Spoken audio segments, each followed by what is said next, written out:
Hello students, today we are going to start 6th chapter of history, weavers, iron smelters and factory owners. इस lesson में हम read करेंगे craft और industries की situation कैसी थी इंडिया में ब्रिटिश रूल के दौरान, और इसमें टेक्सटाइल और आयरन और स्टील इंडस्ट्रीज़ को फोकस करके हम देखेंगे कि इंडिया की कैसी सिचुएशन थी। अब इंडस्ट्रियल रेवोल्यूशन ब्रिटेन में हो चुका था, जिससे कि मैकेनाइज्ड प्रोडक्शन कॉटन टेक्सटाइल का होने की वजह से इंडस्ट्रियल नेशन में उसकी बहुत ज़्यादा इम्पोर्टेंस थी। और उसके बाद आयरन और स्टील इंडस्ट्रीज़ भी बढ़ती जा रही थी ब्रिटेन में, तो इसीलिए उसको ब्रिटेन को वर्कशॉप ऑफ द वर्ल्ड भी कहा गया। अब इंडस्ट्रियलाइजेशन जो ब्रिटेन में हुआ था उससे उसका क्लोज कनेक्शन है किससे, इंडिया के कॉन्क्वेस्ट को और कॉलोनाइजेशन में। यानी सेकंड चैप्टर में जब हमने रीड किया था कि East India Company as a trader India में आई और इंडियन गुड्स वो जब खरीदती थी तो उसके बदले वो गोल्ड या सिल्वर इंडिया को देते थे, और फिर वहाँ यूरोपियन मार्केट में उन्हीं इंडियन गुड्स को हाई प्रॉफिटेबल जो थिंग्स थी उनको सेल करते थे और बहुत प्रॉफिट अर्न करते थे। अब जैसे ही ब्रिटेन में इंडस्ट्रियल जो प्रोडक्शन था वो बढ़ने लगा, तो अब उनको इंग्लैंड को अपना जो प्रोडक्शन था वो सेल करने के लिए मार्केट की ज़रूरत थी। अब वो इंडिया उनका कॉलोनी बन चुका था, तो अब इंडिया को एज ए मार्केट वो देख रहे थे। यानी अब वहाँ से ख़रीदना नहीं है, बल्कि जो ब्रिटेन का जो भी प्रोडक्शन है वो इंडिया में वो सेल करेंगे, एज ए मार्केट इंडिया को देखने लगे।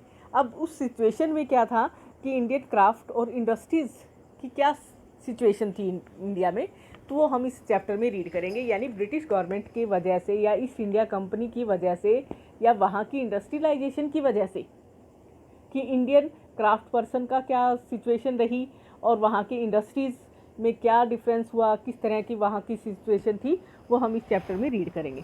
तो सबसे पहले हम रीड करेंगे Indian textile and the world market. यानी इंडियन टेक्सटाइल की जो वर्ल्ड में क्या इम्पोर्टेंस थी, बहुत ज़्यादा हाईली डिमांड थी इंडियन कॉटन टेक्सटाइल की, और बहुत अच्छी क्वालिटी का भी इंडियन जो टेक्सटाइल था वो होता था। और उसके अलावा यानी यूरोपियन मार्केट के अलावा है, एशिया के है या साउथ ईस्ट एशिया है, इन कंट्रीज़ में बहुत ज़्यादा उनकी डिमांड थी इंडियन टेक्सटाइल की।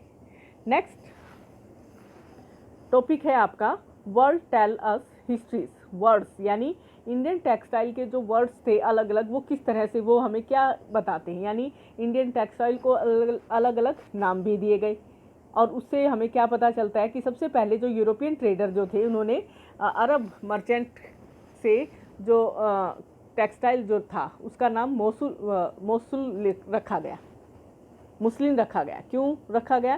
क्योंकि अरब जो ट्रेडर थे वो प्रेजेंट डे जो इराक में मोसुल है वहाँ पर वो कपड़ा लेकर आए, वहाँ से उन्हें उस कपड़े को इंडियन टेक्सटाइल को देखा, और इसीलिए उस कपड़े का नाम जो था इंडियन टेक्सटाइल का मुस्लिम रखा गया। उसके बाद इंडिया में जो पुर्तगाल के जो लोग थे वो भी आए। वो क्या था, केरला में कालीकट जो कोस्ट है वहाँ पर आए, वो मसालों के लिए आते थे। ठीक है, अब मसालों के साथ साथ वो इंडियन जो टेक्सटाइल था उसको भी वो अपने साथ लेकर गए, और कहाँ से लेकर गए, कालीकट जो कोस्ट है वहाँ से, और इसीलिए उस इंडियन टेक्सटाइल का नाम कैलिको रखा गया। तो ऐसे अलग अलग यूरोपियन कंट्रीज़ में इंडिया के जो टेक्सटाइल थे उनके अलग अलग नाम थे, बहुत ज़्यादा वो पॉपुलर थे। ठीक है, अब उसके बाद हम ये भी देखेंगे कि इंडिया की जो मार्केट थी उसमें कि किस तरह की टेक्सटाइल की डिमांड थी। और यहाँ हम रीड करेंगे एक ऑर्डर बुक में, जो ऑर्डर बुक थी इंडिया की के टेक्सटाइल की, उसमें क्या था कि 5,89,000 जो ऑर्डर बुक दिए गए थे, और उसको हम अगर बारीकी से देखें तो वहाँ पर 98 जो वैरायटीज़ थी कॉटन की और सिल्क टेक्सटाइल की, अलग अलग टाइप की इतनी 98 वैरायटीज़ थी। अब उसके बाद हम देखते हैं कि इंडिया के जो टेक्सटाइल था उसमें अलग अलग टाइप के जो कॉटन टेक्सटाइल था उनका नाम भी रखा गया था। कोसाज है, वंदना है, खासाज है, चींट जो है, और ये जो चींट जो इंग्लिश का जो शब्द है हिंदी के छींट शब्द से लिया गया है, जिसमें कलरफुल फ्लावरी डिज़ाइन होते थे। छींट का बहुत अच्छे क्वालिटी का कपड़ा होता था, और इंडिया की ये कॉटन टेक्सटाइल की इंग्लैंड के और यूरोप के मार्केट में बहुत ज़्यादा डिमांड थी। बहुत अच्छा उनका फाइन टेक्सचर होता था और चीप भी होता था रिलेटिवली बाकी उनके टेक्सटाइल से, और इंग्लैंड के जो रिच पर्सन थे, इवन वहाँ की जो महारानी थी, क्वीन थी, वो भी इस तरह के इंडियन जो फैब्रिक्स थे उनका इस्तेमाल करती थी। अब उसी तरह से ही जैसे जिंट का जो दिया गया है, उसी तरह से ही बंधना जो है वर्ड, वो हिंदी के शब्द बंधना से, बांधना से लिया गया है। एक ये कलरफुल स्कार्फ होता था जो हेड या नेक पर बांधा जाता था। अब इसके लिए क्या है, वो किस तरह का डिज़ाइन वो करते थे। अब उसमें बंधना यानी बांधना जो शब्द है वो लिया गया था हिंदी के, और इसमें टाई और डाइंग यानी बांध कर उसको डाई करना, और फिर डाई करने के बाद उसको धागे को खोल देना, तो वो इस तरह से ये डिज़ाइन बन जाता था बंधेज का, जिसको हम कहते हैं बंधना। और ख़ास तौर से ये गुजरात और राजस्थान की ट्रेडिशनल ड्रेस में इस्तेमाल किया जाता है।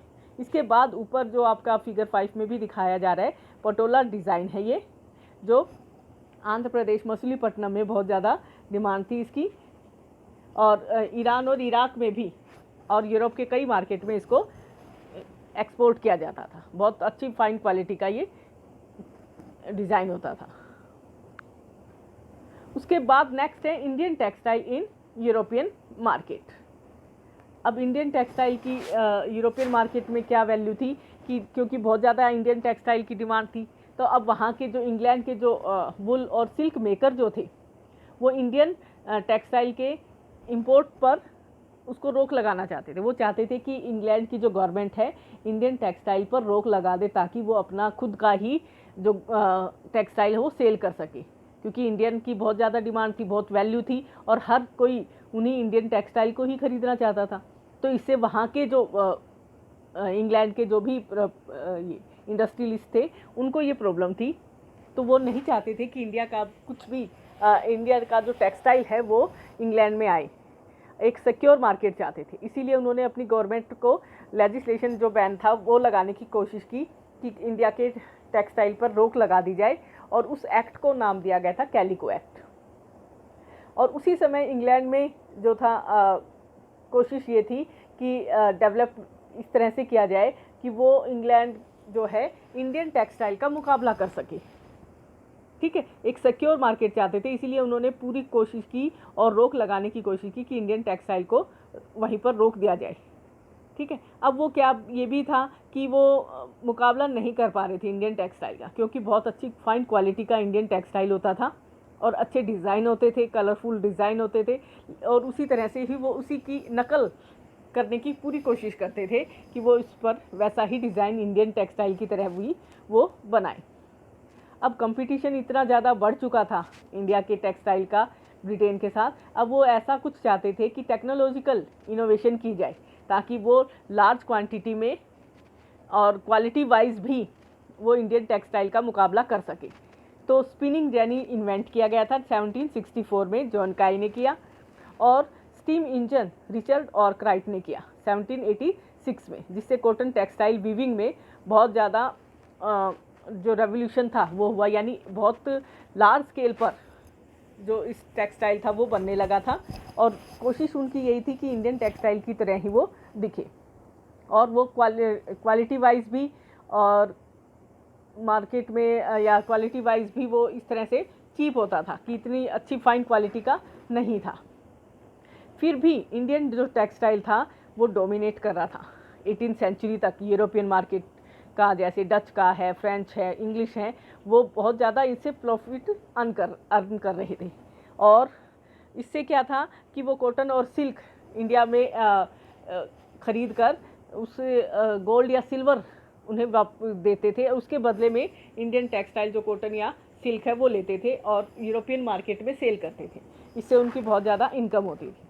लेकिन जैसे ही हमने सेकंड लेसन में रीड किया था कि ईस्ट इंडिया कंपनी ने किस तरह से बंगाल पर कंट्रोल किया, और वहाँ के इंडियन गुड्स जो थे अब वो उन्हीं पैसों से ही, यानी जो वो रिवेन्यू करने का जो अधिकार था बंगाल पर, वो उन्हें ब्रिटेन को मिल चुका था, ईस्ट इंडिया कंपनी को मिल चुका था।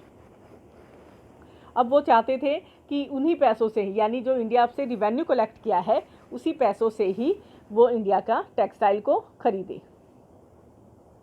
नेक्स्ट टॉपिक है हु वर द वीवर्स, कि वीवर्स कौन थे। Weavers often belong to communities that specialized in weaving यानी जो बुनने का जो काम करते थे, स्पेशलाइज जो थे, और उनमें मतलब एक जनरेशन से दूसरी जनरेशन में उनका जो स्किल था बढ़ता ही जा रहा था, बढ़ता जाता था।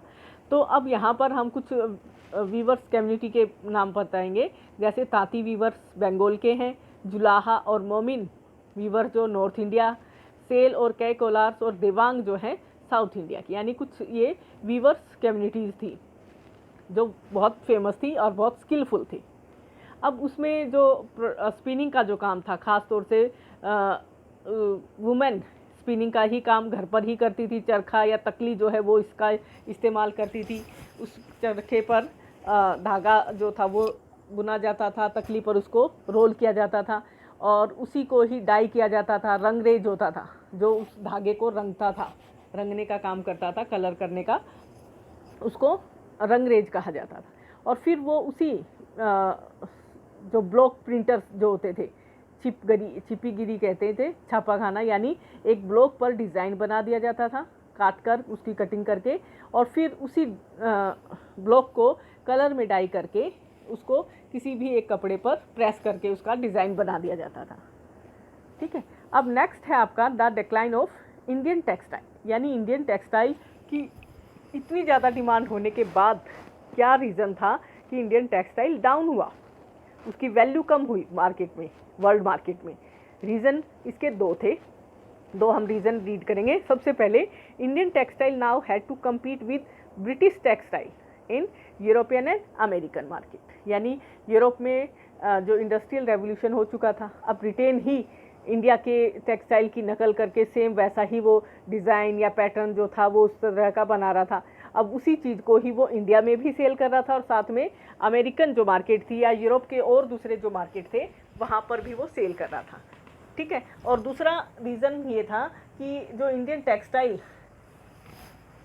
को जो एक्सपोर्ट किया जा रहा था इंग्लैंड में, तो वहाँ पर उन पर ज़्यादा टैक्स लगा दिया गया, यानी अब इंडियन जो इंडस्ट्रियलिस्ट हैं उनको नुकसान हो रहा था कि उन्हें ज़्यादा हाई टैक्स पे करके ही वहाँ पर इंग्लैंड में एक्सपोर्ट करना पड़ रहा था।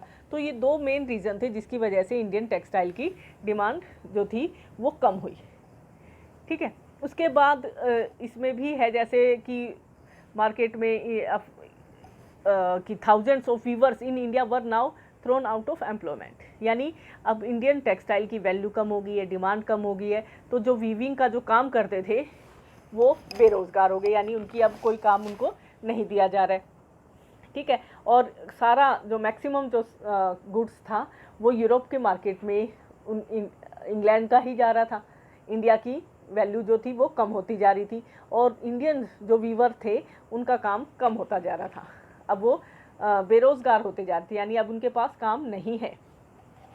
अब सबसे ज़्यादा कंडीशन हुई 1830s में। अब 1830s में कि इंडियन का जो मार्केट थी वो उसकी वैल्यू कम हो गई। अब ब्रिटेन से जो भी टेक्सटाइल आ रहा था वो मैक्सिमम इंडिया में यूज़ हो रहा था, यानी 1880s में 2/3 जो पीपल जो थे वो कॉटन टेक्सटाइल कहाँ का यूज़ कर रहे थे, ब्रिटेन का। ठीक है। तो अब इंडियन टेक्सटाइल की डिमांड कम हो गई थी, लोगों का काम करना जो था, रोज़गार था, वो ख़त्म हो चुका था। लेकिन अब ये भी कहा जाएगा कि हैंडलूम वीविंग का जो काम था कम्प्लीटली ख़त्म नहीं हुआ था। ये नहीं है कि यूरोप के मार्केट में वैल्यू कम हो गई या ब्रिटेन में इंडस्ट्रियलाइजेशन की वजह से इंडियन टेक्सटाइल जो था पूरी तरह से ठप हो गया, ख़त्म हो गया, ऐसा नहीं था। बहुत सारे ऐसे कुछ ग्रुप भी थे या कुछ ऐसे डिज़ाइन भी थे जो उनकी मशीनरी उस तरह के नकल नहीं कर सकती थी। उनका जो डिज़ाइन था साड़ीज़ का है या बॉर्डर का जो है या बनाने का जो पैटर्न था वो हैंडलूम ही कर सकते थे, यानी मशीनरी उस तरह का काम नहीं कर सकती थी। और इस तरह की डिमांड यानी केवल रिच पर्सन में नहीं बल्कि मिडिल क्लास के लोग भी इस तरह के हैंडलूम्स की डिमांड कर रहे थे। यानी अब ये कहा जाए कि पूरी तरह से जो इंडियन टेक्सटाइल था या हैंडलूम जो वर्क था वो कंप्लीट ख़त्म नहीं हुआ था, उसकी डिमांड अब भी थी। चाहे यूरोपियन मार्केट में हालांकि कम हुई हो, लेकिन इंडिया में अब भी मिडिल क्लास के या रिच जो पर्सन थे वो उसकी डिमांड कर रहे थे। उसके साथ ही जो हम देखेंगे कि वेस्टर्न इंडिया में और साउथ इंडिया में शोलापुर और मदुरई जो थे एक इम्पोर्टेंट वीविंग सेंटर बनते जा रहे थे।